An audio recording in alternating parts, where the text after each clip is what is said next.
Tremblay. It is my honor to be with you today to share my oratorical submission for this year's MLK Coordinating Committee theme. Injustice anywhere is a threat to justice everywhere. For those of you who may not know, these words came from Dr. King's letter from Birmingham jail, written in April of 1963. This letter was an open response to local religious leaders who criticized his action, timing, and purpose in the peaceful protest.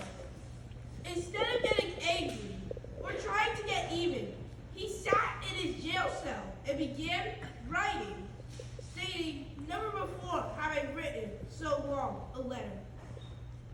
Some may think, well, who would spend their time on earth and in jail, writing about injustices instead of plotting revenge or a way out? Well, I will tell you who. A young man who skipped the 9th and 11th grade in high school. A young man who entered Morehouse College at the age of 15. A young man who still to this day remains the youngest recipient of the Nobel Peace Prize. It was the Reverend Dr. Martin Luther King Jr. Dr. King is a true example of peace personified and believed that the solution to the plight of African Americans was in unity and peaceful protest, not violence and isolation. In that letter, Dr. King also says, whatever affects one directly affects us all indirectly.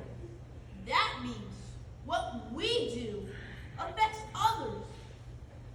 And what affects others will eventually affect us all. This phenomenon makes me think about what I've learned in school about cause and effect.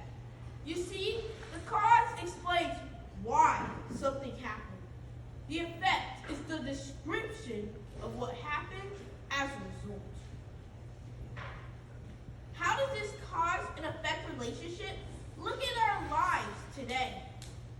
According to the Small Arms Survey of 2017, for every 100 individuals in the United States, there are 120 guns.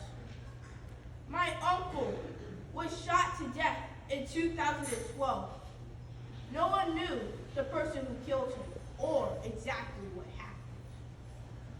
Gun laws allow very easy access to guns, which in turn leads to gun violence and death. Is this not an injustice that is a threat to us all? Here is another example. Civil rights leader and American statesman John Lewis fought to pass the voting rights law in 1965 to outlaw discriminatory voting practices in the South.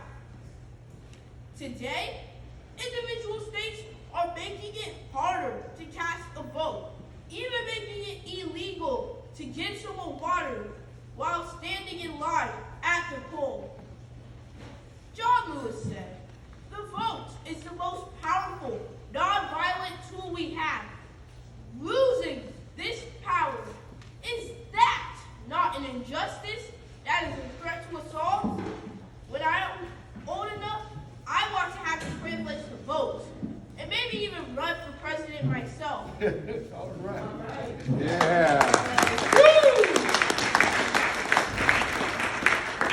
Although we are Americans, we sometimes feel like outsiders right here in the great United States.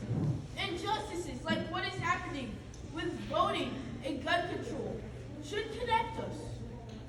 We must wake up, unify, and organize, and continue our fight peacefully.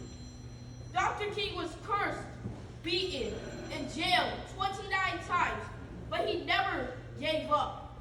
Although it was difficult, he remained steadfast in his mission for justice and peace, and we can surely do the same. Just have to follow some simple rules. We should vote every chance we get for any politician. Because what I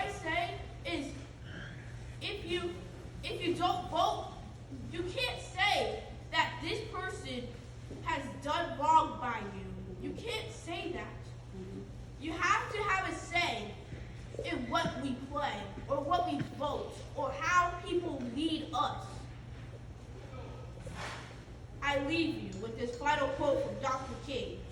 Injustices never rest, and neither can we. Thank you.